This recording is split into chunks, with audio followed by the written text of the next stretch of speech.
Eto na nga mga chong, marami tayong basketball updates. Jamie Malonzo pasok sa 3-year ban. Magawan kaya ng paraan ng Barangay Ginebra? Pag-uusapan din natin kung bakit sinabi ni Coach Tim na nasa upward trajectory pa rin ang Ginebra matapos ang kanilang pagkatalo sa Meralco. Isang araw matapos pumutok yung balitang na-terminate ang kontrata ni Malonzo, kinumpirma mismo ng PBA Commissioner's Office na si Jamie Malonzo ay kasama sa mga unang player na tatamaan ng bagong 3-year ban rule ng liga. Ibig sabihin nito, bawal muna siyang bumalik sa PBA ng 3 taon kahit pag gusto siyang ibalik ng Barangay Ginebra. Bakit nga ba naban si Malonzo? Simple lang, iniwan niya sa ere ang Barangay Ginebra kahit may offer for contract renewal ang kanyang kupunan. Pero ayun na nga, hindi nga naging maganda yung Japan stint ni Malonzo. Sa loob lang ng 5 laro ay nag-average siya ng 1.2 points at 1 rebounds per game. Kaya matapos lang ang ilang linggo sa Japan, terminated na agad ang kanyang kontrata sa Kyoto. At dito na papasok ang malaking tanong. Ngayon na free agent na ulit si Jamie Malonzo, magagawan kaya ng paraan ng Barangay Ginebra na ibalik siya sa kanilang kupunan? Ayon kay Kume Marcial, malinaw ang bagong rule. Kasama raw si Malonzo sa maapektuhan ng ban. Kaya ang wish nga raw nito sa mga players na pumunta sa ibang liga ay sana man lang ay makakuha sila ng at least 3-year contract. So kahit gusto man siyang ibalik ng Ginebra ay bawal, at least for now. Pero ang signing rights ni Malonzo ay nasa Ginebra pa rin. Meaning, kapag natapos ang 3-year ban, sila pa rin ang may kawarapatan kay Malonzo. Pero teka lang, kapag Ginebra ang pinag-uusapan, laging nakakagawa ng paraan. Siyempre alam naman natin ang impluensya ni Boss Al sa PBA. Mula trades, negotiation, hanggang sa mga special cases.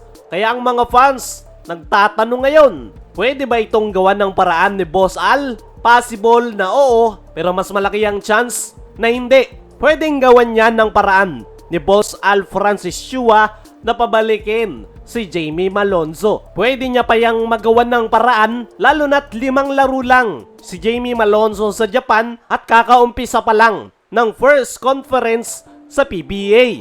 Pwedeng maging appeal ng Ginebra, hindi naman siya naglaro ng buo abroad. Pero yung second scenario ay mag-move on na lang ang Barangay Ginebra. Possible na hindi nahabulin pa ng Ginebra si Malonzo para na rin maging leksyon sa mga players na nagbabalak na iwan ang PBA at maglaro overseas. Possible na maging statement move yan ng PBA, lalong-lalo na ng SMC na loyalty is more important than short-term opportunities. At syempre natanong rin si Coach Tim patungkol dyan. Ang sagot niya ay hindi niya pa raw nabalitaan na na-release si Jamie Malonzo at nag-aalangan nga itong sumagot.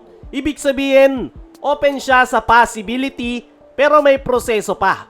Walang direktang sagot kung gusto niya ba ulit si Malonzo sa kanyang kupunan, pero malinaw kung magbabalik man si Malonzo, hindi lang ito basta desisyon ni Coach Tim.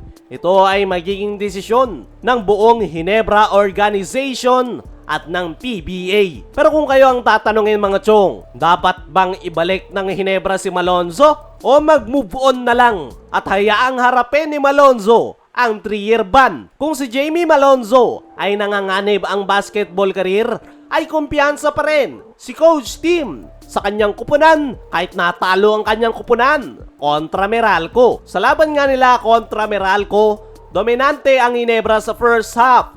Pero sa dulo, tila naubusan sila ng gas at natalo sa score na 75-89. Pero sa halip na mabahala, positive pa rin si Coach Tim. Dahil ayon sa kanyang naging latest interview, ay hindi nga rin daw naging maganda yung kanilang debut game. Pero napakaganda ng kanilang performance sa kanilang last 2 games. Kahit talo ay nakita pa rin ni Coach Tim yung magandang performance ng kanyang kupunan noong first half at yung momentum nga raw na yon ang kailangan nilang ipagpatuloy. Dagdag pa nito, may rason kung bakit napakalaki ng kanilang kalamangan. Kaya lang naman daw sila natalo ay nawala yung kanilang disiplina sa dulo. Kaya kahit natalo ang Ginebra ay kita pa rin yung kumpiyansa kay Coach Tim dahil alam niyang nasa upward trajectory pa rin ang kanyang kupunan. Para sa kanya, learning experience lang ito, lalo na't maaga pa ang season. Kaya mga chong, ano ang masasabi nyo? Ngayong nasabi ni Coach Tim na nasa upward trajectory pa rin ang kanyang kupunan. Ano rin yung masasabi nyo? Dapat bang gawan ng paraan ng Ginebra ang pagbabalik ni Malonzo o hayaan itong harapin ang 3-year ban? I-comment mo lang dyan sa ibaba.